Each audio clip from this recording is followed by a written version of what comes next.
bell has been rung. The rebuild is no longer a promise. It's a threat. And now, Kent Hughes is picking up the phone. The moment the Carolina Hurricanes lifted that Stanley Cup, every general manager in the Eastern Conference had to sit down and ask themselves the same brutal question. Are we close enough? For most, the answer was silence. For Montreal, the answer was a war cry. Something has shifted inside that organization. The Canadiens are done being patient. They're done being cute. The rebuild that was supposed to take 5, 6, 7 years? It's happening in 3.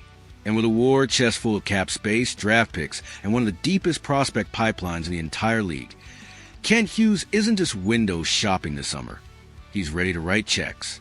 But the most dangerous buyer in the NHL isn't the one with the most money. It's the one willing to overpay. And Montreal has reportedly made it known. They will overpay for the right piece. So when Arpon Basu, the man who's had his ear pressed to the wall of that Bell Center organization for years, starts dropping names, you listen. And the name he dropped is a name that carries the weight of one of hockey's fiercest rivalries. Pavel Zacha, Boston Bruins. He could be coming to Montreal. Let that sink in for a second. The man behind the number. Pavel Zacha just had the best season of his career. At 29 years old, he didn't just meet expectations. He obliterated them.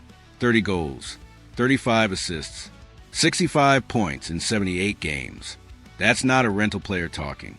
That's a prime-age forward announcing himself to the league. His face-off percentage sat at 53.3%. His shot percentage was an elite 22.9%. He was third on the Bruins in points, playing both power play and penalty kill.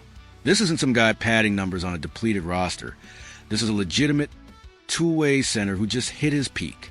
And in Boston, that performance wasn't enough. The Bruins are stuck. They made the playoffs, sure, but in a conference where the Hurricanes just won it all, where the Panthers and Lightning are perennial contenders, and where the Buffalo Sabres are rising fast. Making the playoffs and losing in the first round isn't progress. It's maintenance. So the Bruins are in that uncomfortable in-between place. Too good to tank. Not good enough to win. And for a 29-year-old center entering the final year of his deal, that uncertainty is a flashing signal to teams like Montreal. The fit is too perfect to ignore. Here's what makes this trade conversation terrifying for the rest of the Eastern Conference. Zacha doesn't just fit in Montreal.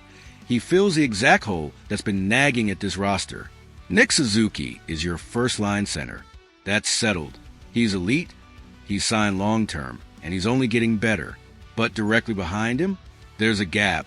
And in the modern NHL, the difference between a team that makes noise in May and one that goes home in April often comes down to the quality of your second-line center. Zacha is a left-shot center, the perfect complement to Suzuki's right-hand shot. He wins face-offs at over 53%, critical in a playoff environment where every zone start matters. He can anchor a power play unit and be trusted on the penalty kill. And at 29, he's entering the window where elite centers play their best hockey. In Boston, he was a second-line option on a team going nowhere. In Montreal, he becomes the engine of a forward group that's ready to compete for a championship. Context changes everything in this league. The price tag complicates everything. Now let's talk about where this deal gets complicated. Because nothing this good comes easy. According to Fluto Shinzawa, the Athletics Bruins beat writer, Boston's asking price for Zacha is a first-round pick and a prospect. For a team entering their window, that's a gut punch. But here's the thing. Montreal has the assets. They have the picks. They have the prospects. They can afford this price. The real problem isn't the package.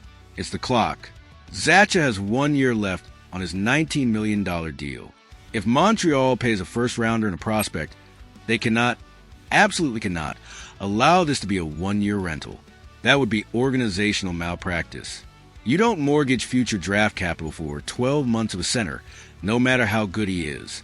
So any deal that gets done almost certainly needs to include a contract extension conversation.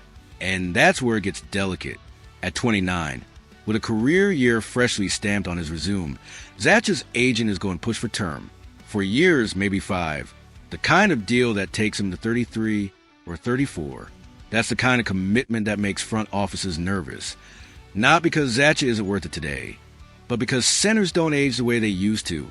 The league is faster. The hits accumulate, and that face-off percentage doesn't stay above 53% forever. But here's the counter-argument. Montreal's window is open right now. For the next 3 seasons, this team has the youth, the depth, and the infrastructure to compete for a cup. Zacha at 29, 30, 31, 32. That's 4 years of a prime center on a roster built to win. If the extension lands around 5 years, you're taking a calculated risk on the back end. Every championship team takes that bet at some point. What Hughes is really weighing. Kent Hughes has shown, since taking this job, that he plays the long game. He doesn't panic. He doesn't overpay emotionally. But he's also shown he's not afraid to make bold moves when the moment demands it. The Zacha conversation is a test of organizational maturity. Can Montreal pull the trigger on a deal that costs them real assets, requires an extension negotiation, and brings in a player from their most historic rival? All in the same summer? The Bruins, for their part, have to make a decision too. If they're not competing for a cup, then holding on to Zacha and watch him walk in free agency next is the worst possible outcome. A first-round pick and a prospect is real value. It's future value. And future value is what retooling teams need. The question isn't whether the hockey trade works. It clearly does. The question is whether both sides can find common ground on the contract and the cost.